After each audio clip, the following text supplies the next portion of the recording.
be a sponge, and then bring the juice.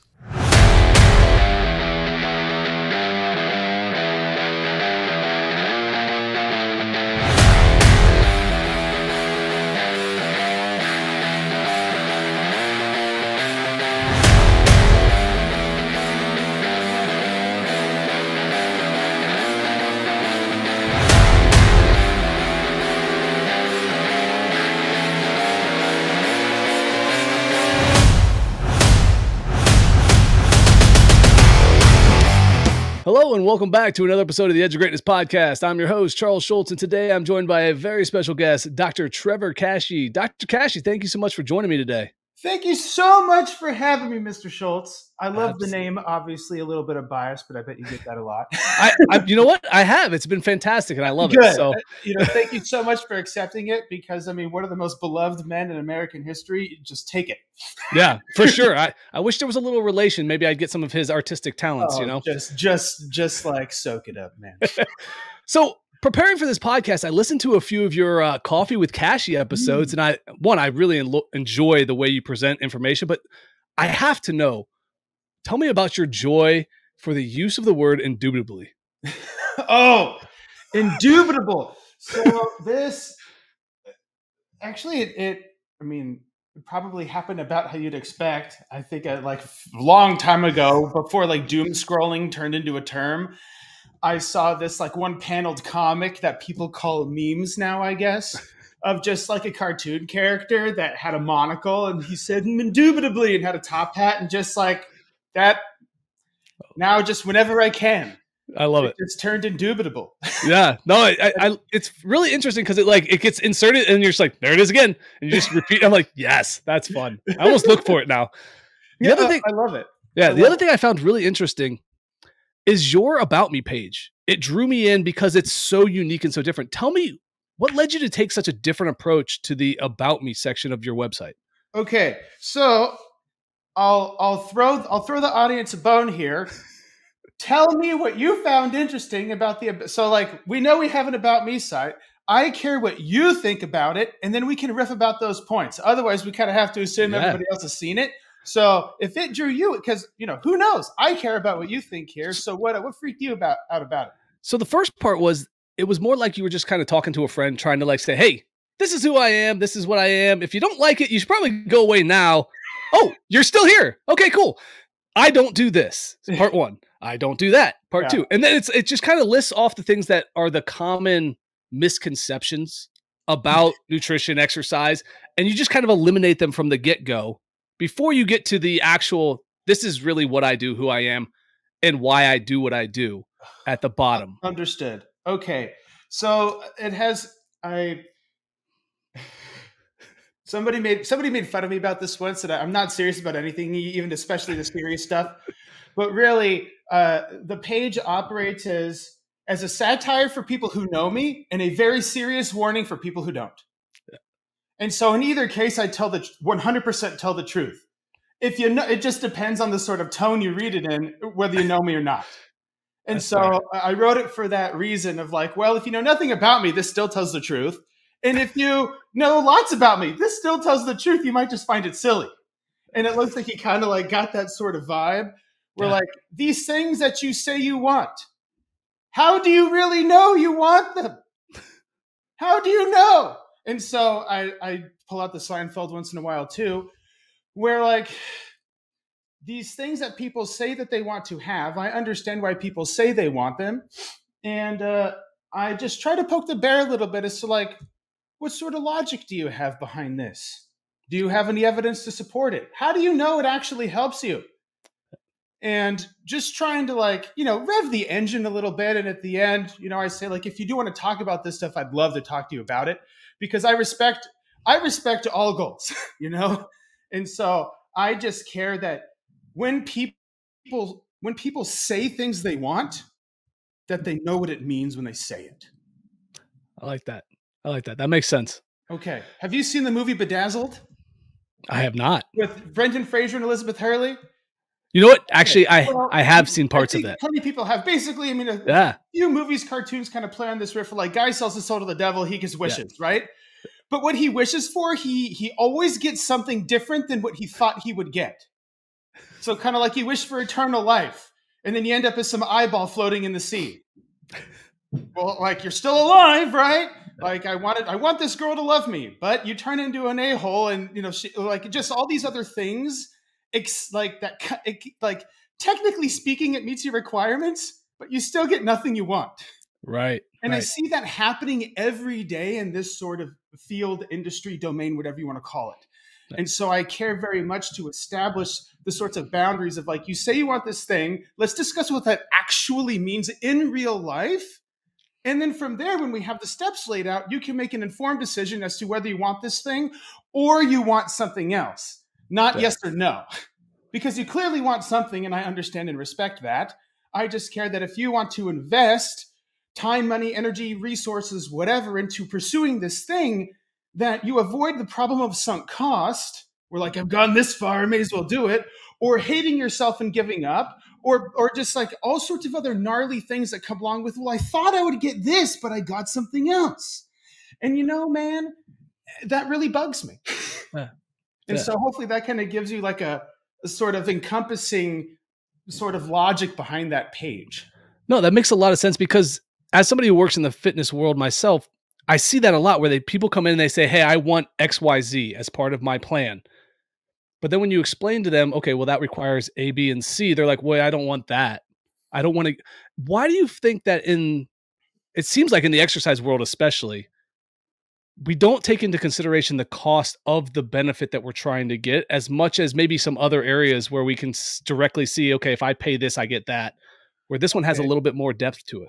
Okay, so I would argue that it has less to do with so I think we see it more. You see it more because you see it every day. So I'll just lay that out as I always like to state obvious things first. Like, did we actually plug the machine in? Okay, so now that we have that out of the way, if I had to make an educated guess, it would have to do something entirely with the delay to the reward.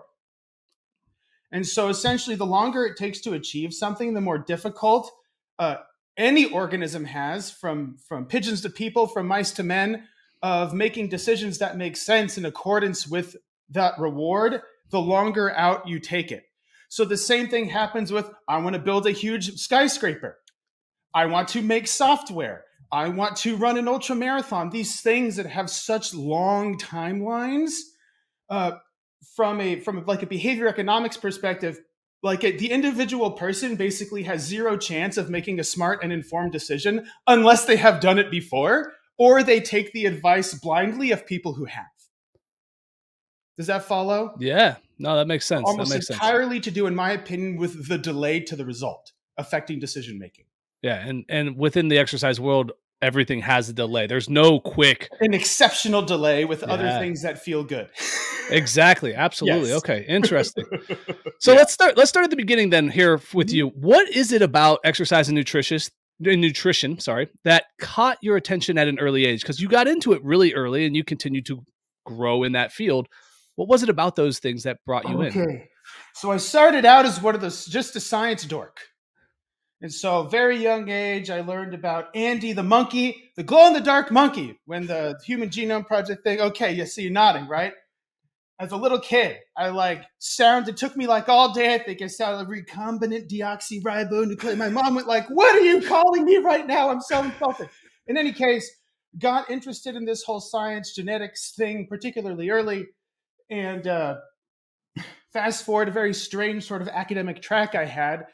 My father came back into my life at a formative age, like 13. And he came from a different cell than the cool type I studied. And so we had very little in common. Me as like the type of kid he beat up. So what did? We started lifting weights, man. We did that as our bonding. And I tell you what, it took about 0 seconds to realize that science and lifting weights had correlations with each other, relationships that I could make. And that quickly turned into like, okay, what populations end up combining a lot of science stuff and a lot of lifting weight sort of stuff? And it turns out pretty much everything, especially now. Oh, yeah. Okay? At the time, with the sort of content on the internet, the way it got structured then, bodybuilding actually took the lead as sort of like the sport that used the cutting edge sort of material to make decisions, because basically every bodybuilder at the time just kind of had to turn into a closet biochemist, whether natural, whether enhanced, whether whatever. They had some level of knowledge in that arena, applied, mystical, superstitious, whatever. The language matched what I saw in the textbooks I had. Whether or not the understanding matched up, it still had an obvious connection that people tried to make and continue trying to make now. And that, I think, gives you a sort of like the 30-second spiel of like, how did science and exercise and nutrition end up getting organized together with me. And during my doctoral degree in biochemistry, I also went the route of clinical nutrition. And so I did a ton of coursework in that area, did rotations, all that sort of stuff. And so the clinical nutrition background came as actually a funsy thing I just did on top of my biochemistry degree, my doctoral degree specifically. And that ended up, because of the other stuff I had going on with sports at the time, I ended up getting recruited to work as a physiologist for some countries with a bunch of syllables on the other side of the world for the 2016 Rio de Janeiro Olympics, and worked over there for a long time with many hundreds of people, freaks of all shapes and sizes and ages and ethnicities, etc. And after I completed that work, I actually settled in Florida, where I got to work in person with a lot of people more, and ones that spoke English. Interesting for me at the time. I went from like, the equivalent of, email, phone calls once in a while, to like literally living in a barracks with 6 languages, to going and working at a facility with like regular humans. Yeah. And at that point, I got my first experience of working with a child. And even now, I get like riled up about it, where he had kind of an early condition, and I worked with his pediatrician. And a few weeks later, he came running into the office and he gave me a hug and he said, "Dr. Kashey, my tummy doesn't hurt anymore." That's awesome. Oh, that's awesome. And life as I knew it ended. Yeah. Like, for real. And so at that point, I kind of like, I cared a little bit less about getting my 3rd bite of chicken at my 4th set of leg extensions at the vernal equinox, or whatever the heck people do, arguing over bites of chicken these days. And saw that this, like, other people exist than cube-headed robots that had to get gold medals or else they'd get shot in the head. And that also you would treat those people different too. And so that ended up turning into the foray of like a little less trying to force the hardcore biochemistry, metabolic pathway, fancy language on people that, quite frankly, acts more of an entertainment and rhetorical device than an educational or useful one, depending on the context. Okay. And more towards really a different sort of science, the science of getting yourself to do stuff. Real useful, man, I gotta tell you. And with the person that has a very strange particular set of skills like me, which sounds really cool when you say it, but in reality it means I got like 2 places in the world I can do it, and one would pay me $50 an hour, or sorry, like $25 an hour, and the other one works across the world and already has the position filled. Like, I got to do something to scratch my science itch here, or I will explode. And so this ended up turning into like the perfect sort of thing, because I can use myself as a guinea pig. I can use everyone else as a guinea pig and tell them. One thing I love, like throwing a lot of psychology stuff out the window, because a lot of psychological techniques or whatever, people say, well, like, if they know, it doesn't work. Well, I'll tell you what, science works whether people want it to or not. And so it works out just fine to say, hey, let's run an experiment. You get to be the subject. That's awesome. And in this experiment, we figure out how you get to yourself to do more smart stuff and less dumb stuff. Yeah.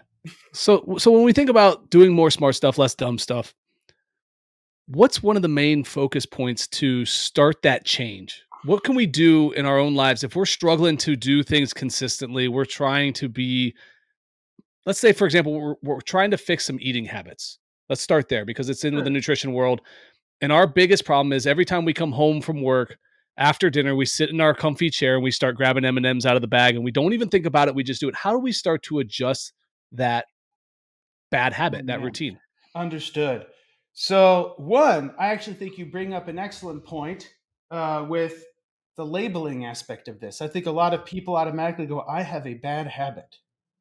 And that alone, it leads to all sorts of interesting distortions. Like, you have matured to a point where you can say it and like understand what it means. Although I will tell you that a really overweight person that hates themselves, when they use language like that, it exacerbates and aggravates their condition. They already have like 8 out of 10 stress every time they walk by something that shows a reflection. You know what I mean? Yeah. I should do.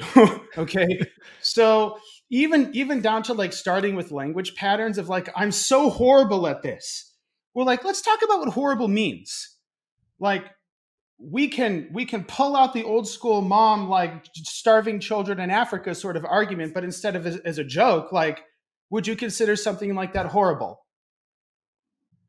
Yes. And you said you had a horrible day. Does that mean your day matches this? No. Okay. And if not, then what does it really look like? All right. So we have a mild hassle here.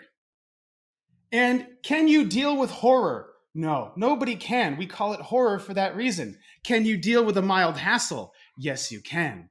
And so I get tingles talking about this. So even in like the ground zero conversation, looking at language patterns where people have literally doomed themselves to fail based off of how they frame the situation, even just like a microscopic level of love does more for people that, that just barely hanging on, man.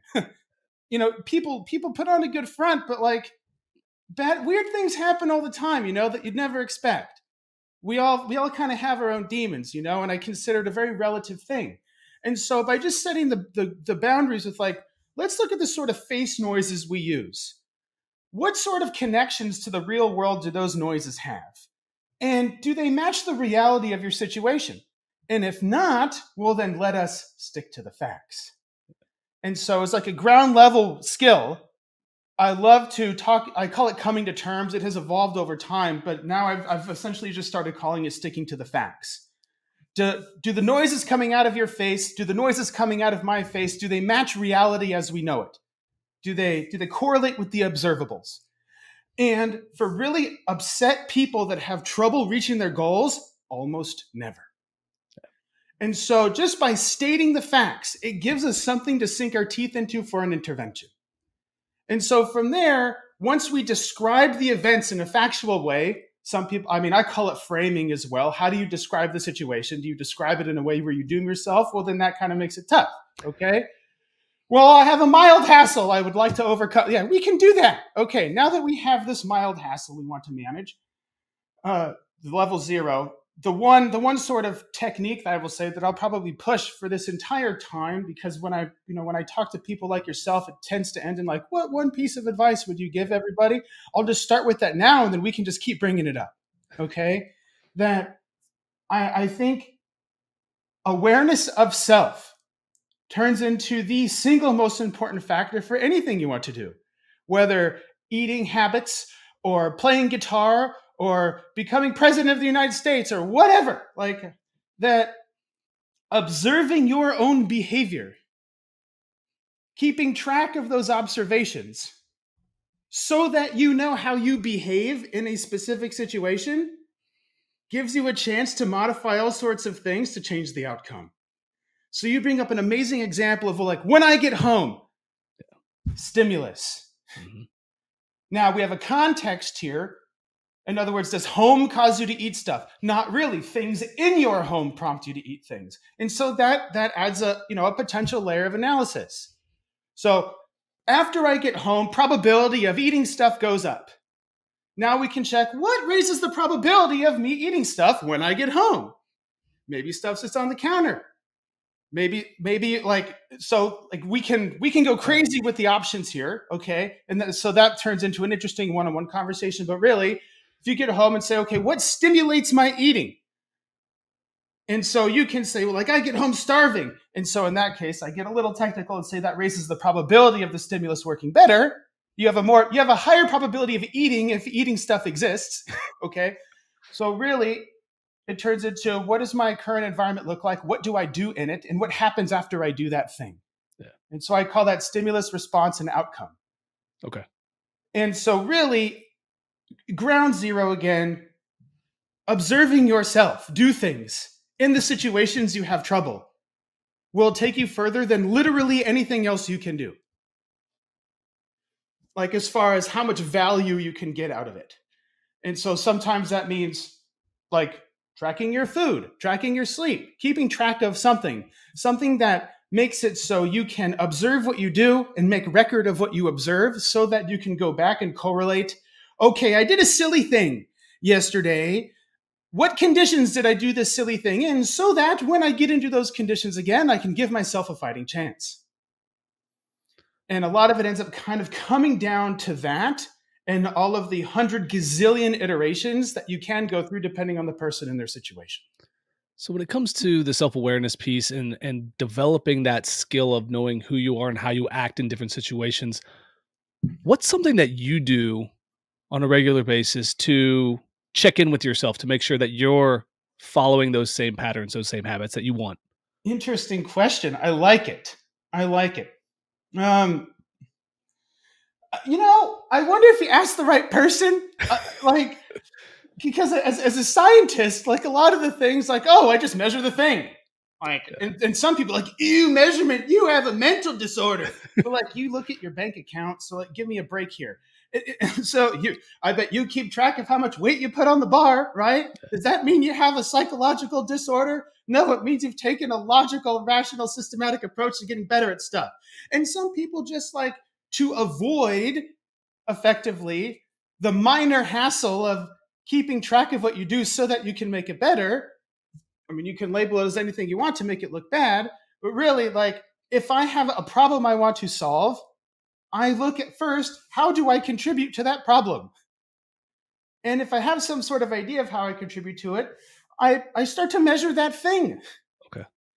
And so really, to answer your question, if I get like an ugly feeling, we can get a little fuzzy wuzzy here. Like if I start to feel bad, that means something happened in the past where I want to avoid it right now. In this situation or a similar one. And so that alone prompts me to like, okay, what in the last 38 seconds have I seen, interacted with, or told myself that prompted this sort of like respondent emotive condition in me right now? And quite honestly, I mean, I have enough experience doing it, but if you feel bad, it tends to stick out pretty easily, like what prompted it, if you do it at the moment. Okay. Because I could just as easily say like, well, my dad yelled at me 25 years ago and that's why I feel bad. But like, no, not really. Okay. Like I agree it made you feel bad then, and that might sensitize you to some things in the environment now. It still leads to something in the environment right now that presumably you can modify. So I do the check-ins like that. If I feel something, especially like if I just did an exercise with a client or a member yesterday, where something bugged him. Like I hate my job. I hate it. And after a little bit of discussion, we found out that he actually hates one part of his job that takes 2 hours to do. So really he hates 5% of his job. But because of how that sort of negative, I'll just call it negative energy, generalizes, as soon as he finishes it, he starts to dread until the next time he does it again, which poisons his entire week. And before you know it, I hate my entire job. And so I stay ultra sensitive, vigilant, I think, probably a better word, of like, why do I feel crummy, ugly, ew, gross right now? And that because I have effectively gotten punished by something around. And I just define punishment as an outcome you want to avoid. Essentially. That makes sense. That makes sense. So that I do the check-ins that way. I have things that I record frequently, like I record my body weight. I record my food. I have some sort of behavior that I want to change for funsies. Like I completed a project recently where I would curse like a sailor, so to speak, throughout my entire life. And I actually noticed a correlation between my level of cursing and my stress levels because of how I cursed. That even under conditions like this where we fool around, if I dropped an F-bomb, it would actually stress me out because I had so many connections between anger and violence and depression and all these other things and cursing, that even if I felt in a good mood and I dropped the word, the Pavlov dog drool thing, like tough to get away from. And so I chronicled it, like a little YouTube series on it, I think, where I just started tracking how often I cursed. Yeah. Okay. And just by virtue of tracking it, it went down to almost nothing. Yeah. Almost nothing. And so really just observing myself behave gave me the opportunity to go, in this condition, I do a dumb thing. I want to do a smart thing instead. Okay. And then because I chose a high bang for buck behavior, something that when I did it, it stressed me out. When I got stressed out, you stress yourself out because you get stressed out. I call that double trouble. Kind of like you get mad because you got mad. Yeah. Or I got stressed out, and you get mad at yourself because you stressed out about it, and then you do something silly, and then you get angry at yourself for doing it, and then it just turns into this big nightmare of doing dumb stuff over and over, which ends in just a food orgy for lots of people, me included, unless you can afford a Porsche or something, and then that happens too. Mm-hmm. And so when I realized that high bang for buck, like I would literally stress myself out by making a noise, by golly, like, okay, I will just make a different noise. And my stress level immediately went down, which I measured in quite a few ways, including resting heart rate, blood pressure, etc. Because, I'll hook whatever else up to myself. And then my emotion regulation got much better. So I would get a little upset, and then I would start cursing. And then the cursing would make me more upset. Okay? And so now if I've noticed myself getting a little upset, I will feel like cursing, and then, okay, I actually have the prompt, like where I would curse, as now a prompt to scan the environment of what just happened here. So I can do something smart instead of something dumb. So hopefully that also kind of gives you an idea that I integrate this into the day-to-day. And some people would say it takes a lot of work or they're whatever, but people kill themselves from feeling stressed out all the time, either on purpose or by accident. Yeah. And right. So secondarily, I'll kind of nip this in the bud. Have you known a person that has mastered anything, that has done anything other than make their life revolve around that thing until they mastered it? Oh, not a chance. Right. So if you want to get good at something, give it due respect. Yeah. And it will pay off in spades. No, absolutely. I agree completely. Uncle Kashey sort of aside here. Yeah, absolutely. So something interesting you said in there about your client that you were working with, the 5% leading to them thinking the entire thing was bad. Yeah. I think that's a common thing that we have when it comes to how we relate to a lot of things that we know we need to do, but that one little thing about it makes us struggle. How do we start to avoid the little thing becoming the whole picture and keeping our eye on the tasks that we need to accomplish and pushing the small stuff aside? Excellent question, man. And I think you may have actually answered it by asking it.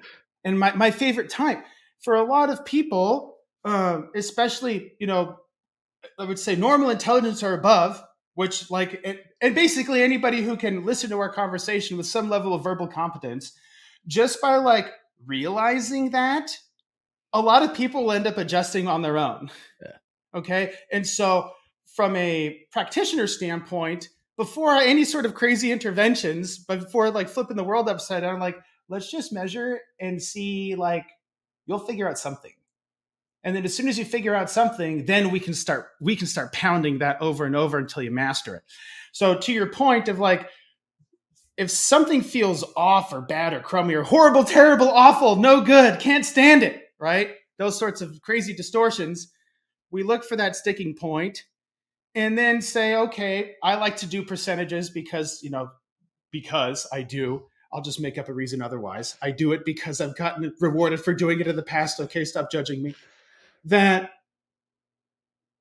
if you have 6.5% of something that you have a problem with and 93%, well, then I can start making all sorts of silly metaphorical stories depending on the sort of person. That counts as an A in every class I've gone to.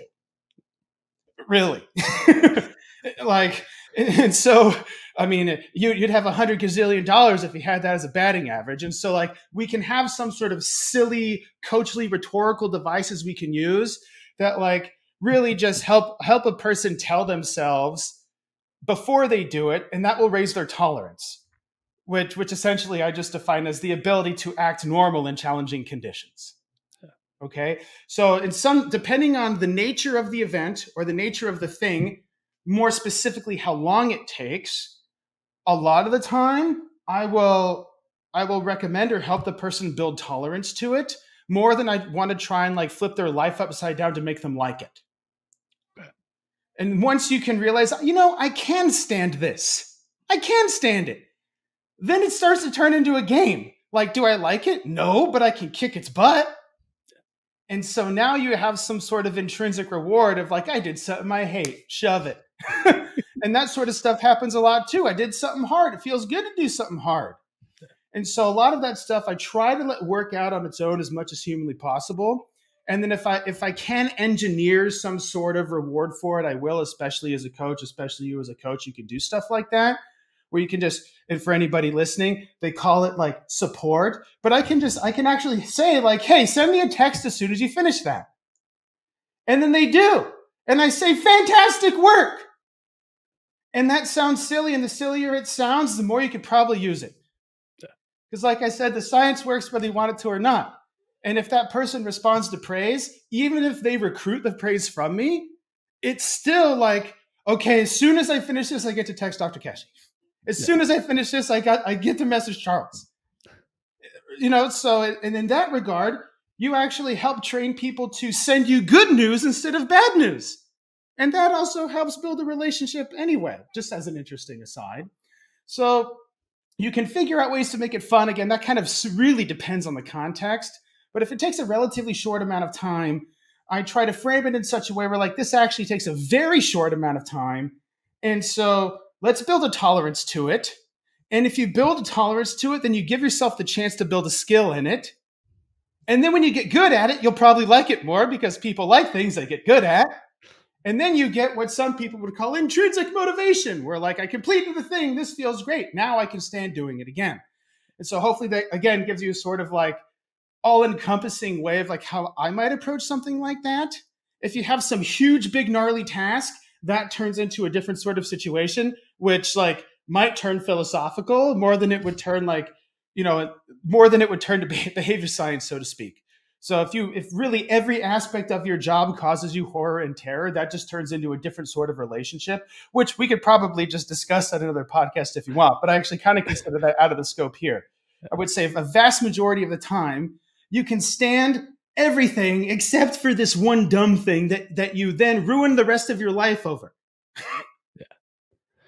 So is there a way for us to start to become better at doing the difficult thing? So a lot of times, like you said, it's the one thing that stands out as a negative thing. It's the one thing that stands out as a hard thing. And we decide we don't really want to do it anymore because it's hard, it's challenging, we feel bad, whatever. Mm-hmm. Is there a way to increase our tolerance so that little thing feels smaller without just like working through it? Or is there like things aside from that we can kind of build off of those things? Understood. So that turns into the annoying answer turns into it depends on the thing. Okay. Depends on the thing. So for like really like ground zero, I go to, let's just frame this in a way that like, does it really ruin your life? No. You have a minor hassle. You have a history of managing minor hassles. And so that alone, to use the tolerance language, a lot of times, seldom if ever do I actually have to help a person build their tolerance to it. It actually turns out because of the way they approach the problem, they waste the tolerance they have. Okay. And so by realizing, I just have a minor hassle here. Do I have to build my tolerance now? Right. No. Then it turns into like, okay, whatever. Like I would rather do something else. And as an adult, I will do the thing that gets the stuff. That makes sense. And so that I would say, hopefully that frames it in a more appropriate way too, that if you make the problem smaller by essentially assessing the language patterns around it. And then what tolerance you do have, you get more gas mileage out of it. Okay. And that by proxy gives you so much more tolerance. Yes. That makes sense. I like that. I like that. So let's shift gears a little bit here and kind of go towards nutrition. One of the things that I've been kind of playing around with is intermittent fasting.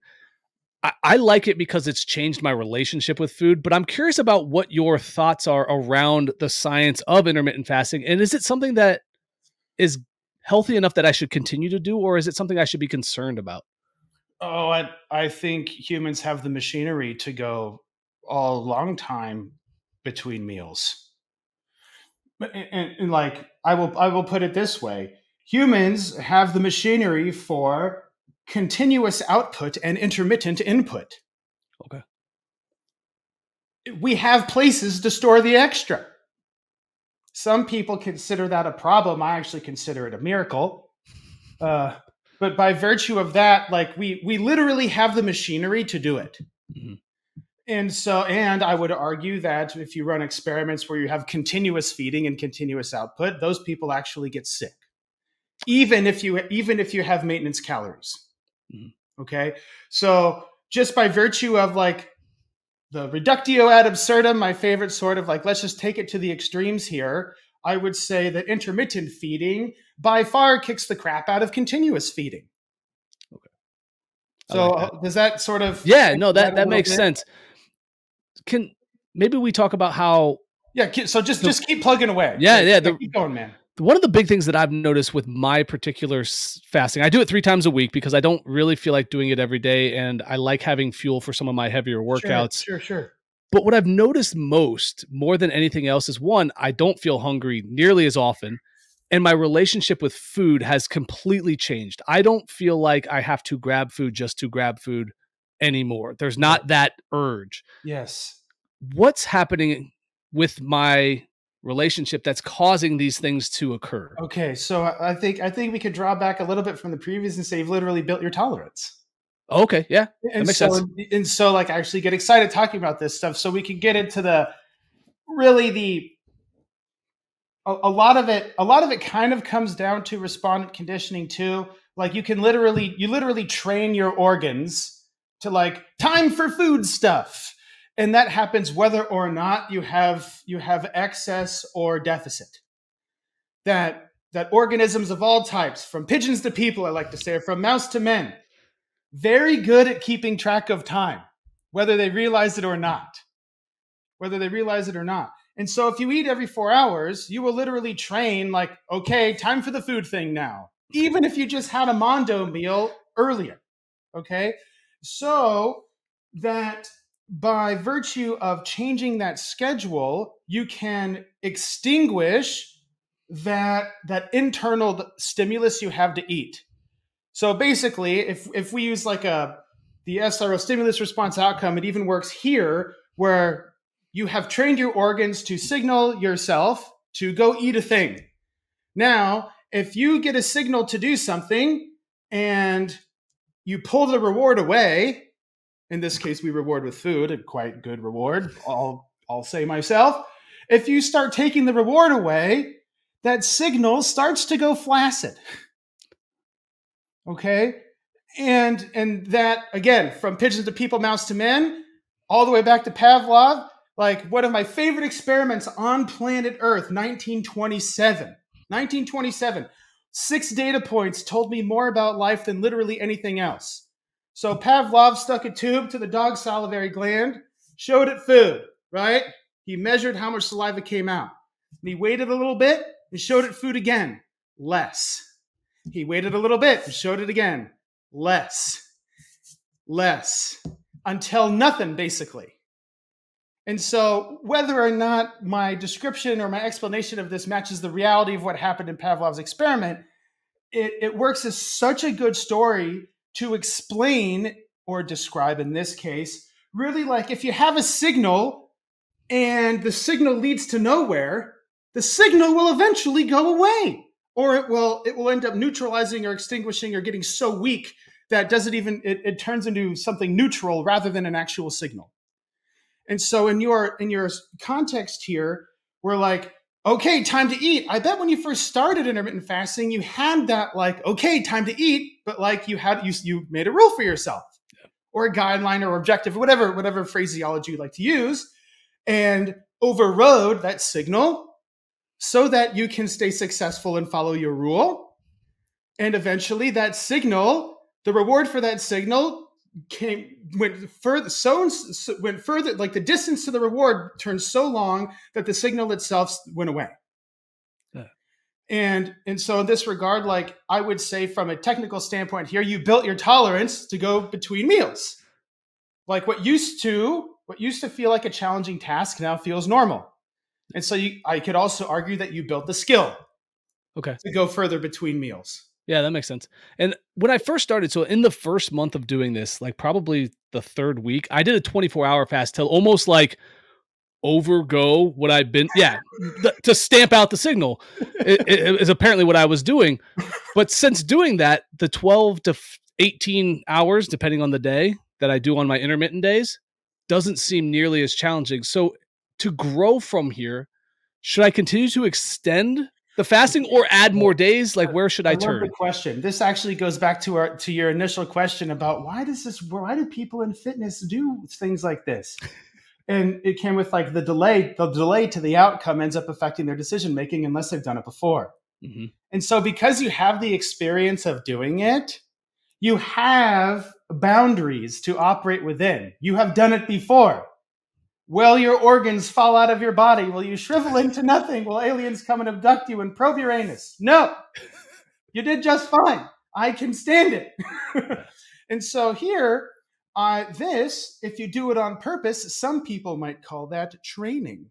Okay, so to your question about, do I extend it longer? I would probably respond with, why? Okay. And so if you have reason to extend it longer, absolutely. If you just kind of want to see how long you can go, personally, I think you could spend your time doing more interesting things. Like if you wanted to get better at something, you could probably get better at something that'd give you more benefits than going 5 days without food. Right. Like I'll just stay straight up as like, I'll take my coach hat off and talk to you as a friend. Okay. So I do like this sort of 2-to-1 sort of thing where like, if I could go 24 hours, you could for sure go 12. And now that might mean some boosters once in a while may help. So like if you did the 24-hour fast like every quarter, I'd make arbitrary here. That will, it will help keep that sort of relative relationship stable. It'll keep your tolerance for it high, and you'll get diminishing returns on the 24-hour fast. So it'll make it easier and easier to do the 12 and 18s by doing the 24 over and over. Okay. And so, I mean, again, you'll get diminishing, like the first time you did it, you'll get the biggest bang. But after that, like diminishing returns are still returns. So if you want to do something like that, I think that sounds reasonable. In the Kickstart program I run, we actually do one for over 30 hours. Basically, I have one full day. So two sleeps in one day. So you go to bed, one full day, and then go to bed. And I actually think you kind of get the best of both there, that you can get up to 40 hours really easily by really fasting for a single day. And during that time, I have them take measurements, observe themselves of like, do I feel hungry? Sure. Do I think my brain will explode? No. And so actually the next time you do a 24-hour fast, if you've done it a while ago, I actually encourage you to have like a stressometer or a misery-o-meter. And then every, couple hours, you write like 0 to 10, pain, 0 to 10 irritation, whatever. And then see like, how bad do I actually feel right now? And then you gather some evidence of how you manage a situation like that, a difficult one by pretty much any standard these days. And then you can actually have that to look back at. You're like, I did this. I have the note. I got the proof. I did the science thing. And so I love to create those sort of benchmark, sort of emotional stress tolerance, whatever you want to call it, stability meters for people, that by contriving a difficult experience, by organizing it on purpose, and keeping track of how you feel and what you do during that difficult experience, that when you encounter another one, you have proof to look back and say, I can stand this easy.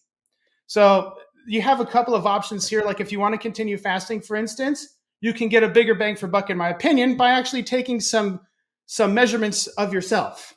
Yeah.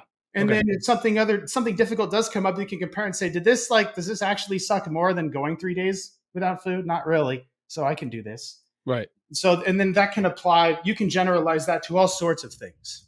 Yeah. So I actually did kind of take measurements during the 24 hours because not like actual measurements, but I paid attention to where I was at mentally. Yeah. There were two parts that were hard.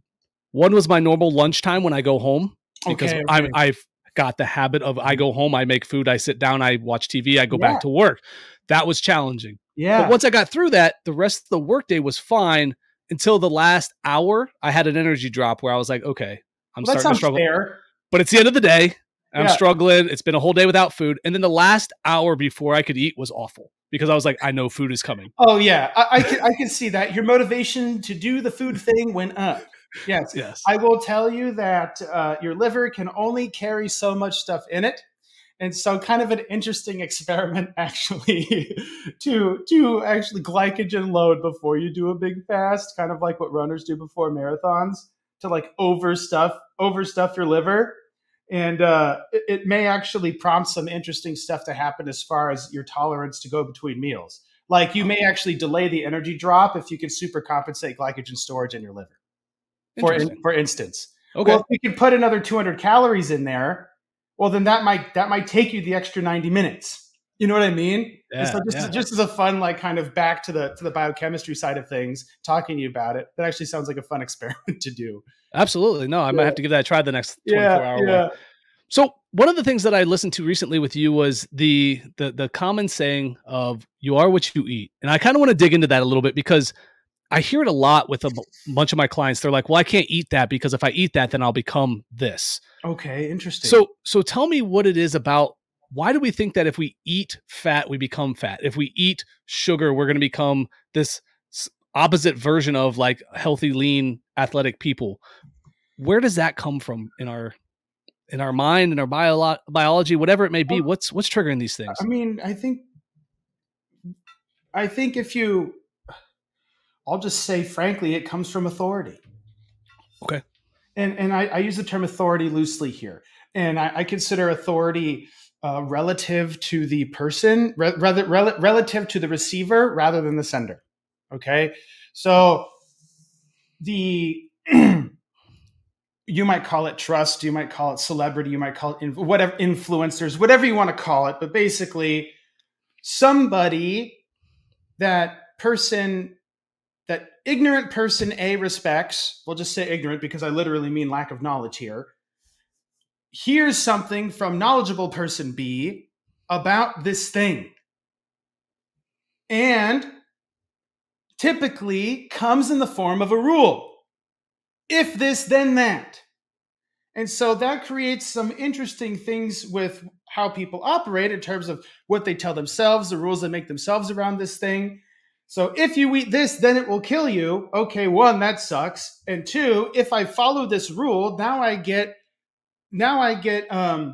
essentially, what do I want to call it? Acceptance of this authority by proxy. So I respect this person. I do what they tell me. That gives me points with them, whether it actually happens or not. Basically just what some people might call loyalty or whatever, okay? That if this person knew I did it, they might like me more. Now, does anybody actually say that to themselves? Not really. Some do, although I think the mechanism still applies here. That if you want to be like a person or be a person, then you will follow the rules that they have because presumably they follow those same rules. And so then you get effectively appreciation or affection from authority by proxy. If I want to just like randomly make up a super fancy term here. I bet some psychobabble person has made up an even fancier one. In any case, I would say that these rules only come into existence because people make them. Now we can get regressive and say, where do people make those rules? Yada, yada, yada. And I'd say they tend to have some sliver of truth from some fundamental science that by virtue of translating that to the general public has turned perverted. And so you kind of get this sort of, have you heard of the Feynman technique or the loosely? Like okay, I've heard it in some of my readings, okay. But nothing. So in the Feynman version of it, basically, if you can explain something to a 5-year-old or whatever, then you know it. Okay. So does that kind of yeah. People confuse that because it only goes one way, my friend. If I can explain a biochemical pathway to a 5-year-old in a way they understand, have they gotten any closer to a doctoral degree in biochemistry? No. And so it means that I might feel comfortable with the material, But to say that other person knows it, I would consider dangerous almost. And so, by virtue of watering down and perverting basic scientific knowledge, really for the sake of entertaining people, and then taking that entertainment as gospel and creating rules, we have a lot of these interesting sort of tribal groups and situations where people get really weird about what to do around food or the magic of food related things. So to summarize, I think an authority said it and people said, okay. Yeah. Like, I think we can really make it that simple. And by virtue of maybe following the rule to some degree, getting some reward from following the rule, that, in a manner of speaking, stamps it in. Carbs make you fat. I cut out all the carbs. I lost weight. Therefore. And you laugh, but like, I would say that so many people would say that proves it. And then I added carbs back in and I got fat again. And I think by and large, like, that makes a lot of sense why people would end up following that sort of rule set then. And because these rules tend to prove themselves on accident, it confuses a little bit like the rules of culture and the laws of nature. Like, because of the way you describe it and what happens, that makes it seem like the way you describe it matches what actually happens. And so, did you cut out carbs and lose weight? Yes. Does that mean cutting out carbs caused weight loss? The scientists would say no. But that gets into an interesting conversation that creates too much nuance that goes beyond the Feynman explanation. You see what I mean? And so now we get into this interesting cycle of like, well, do I do good public service in bad science? Or I do good, like, bad public service and good science? And really that the working professional has the job of bridging that ridiculous, absurd gap. Mm-hmm. Ridiculous, absurd gap. Because it does exist. It does operate as a dialectical relationship.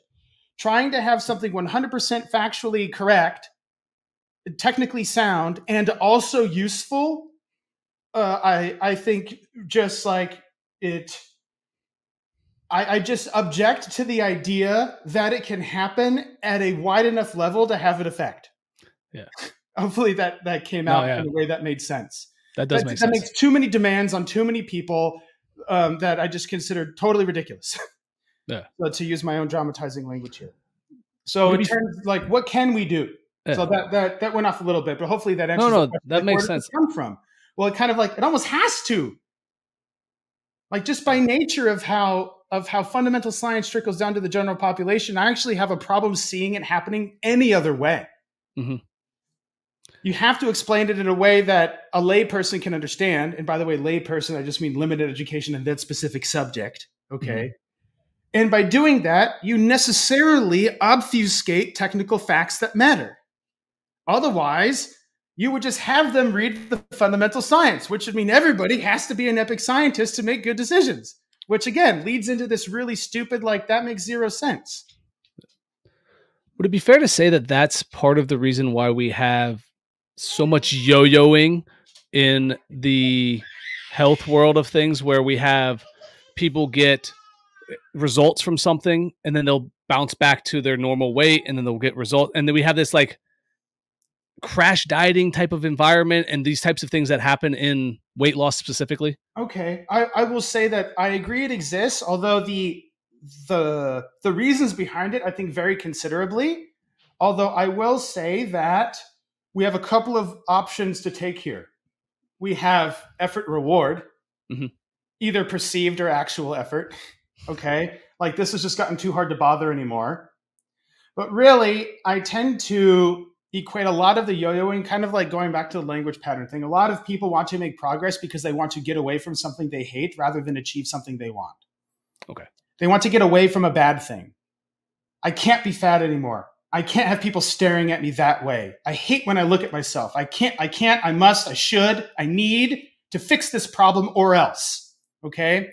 And so people have severely punishing experiences. Either they punish themselves or other people or whatever. And it prompts this like, okay, I can't stand this anymore. I will avoid this punishment. And now when you start to get good results, what happens? The punishing experiences start to go away. And now, when the punishing experiences start to go away, the stimulus to do the thing starts to go away too. Gotcha. And so that I offer as one interesting explanation for why some people may yo-yo.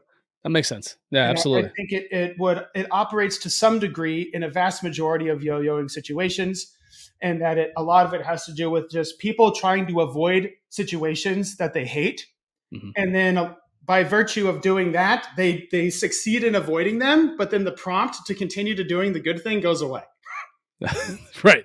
Yeah. And so for that reason, I care so much. Like, I would much rather somebody focus on going towards good stuff than trying to get away from bad stuff. That makes sense. Yeah. So as we wind down, because I don't want to take too much more of your time, because obviously you've got lots of things happening here, and I want to be respectful of that. What I want to end with today on my final question is, one of the things I've noticed about you is you bring a genuine joy to what you do. When I watch the episodes on YouTube, when I listen to you on the Coffee with Kashey, you seem to be having just fun with delivering this information and this knowledge. But what I'm curious is what part of this work that you do brings you the most joy? Oh, man. What's even asking me that question, I've started to get teary-eyed. Honestly, man, what some people would call aha moments. Okay. I mean, like, can I, like, that? I live for that. Literally, I live for it. This, like, duh! Like, wake up in the middle of the night, fill the whiteboard with stuff moments. I live for that. Love that. I live for it.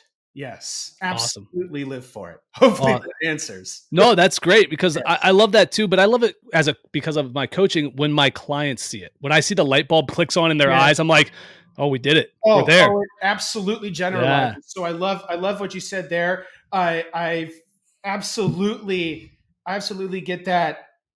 I get an approximation of it when I see it happening as well. Awesome. Yes, I will tell you that if what I learn happens to help people, great. But I do this because I like learning stuff.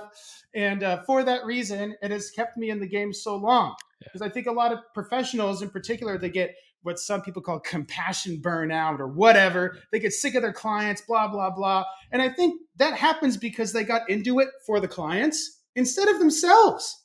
Yeah. Frankly, because you keep getting older and they keep staying the same age.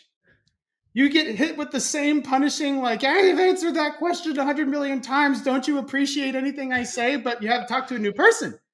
But they all start to look the same because they all have the same problem, et cetera, et cetera. And so when I realized that, I actually kind of like, you know what? I did this for me. And if it helps other people, fantastic. I love it. And that has literally, like, it has flipped the script, as my friend Alex Hormozy would say, that now I do better than I ever have, because I realize the benefits I can attain, and then other people benefit as a side effect. If I devote my entire life to the benefit of others, you kind of turn into the giving tree.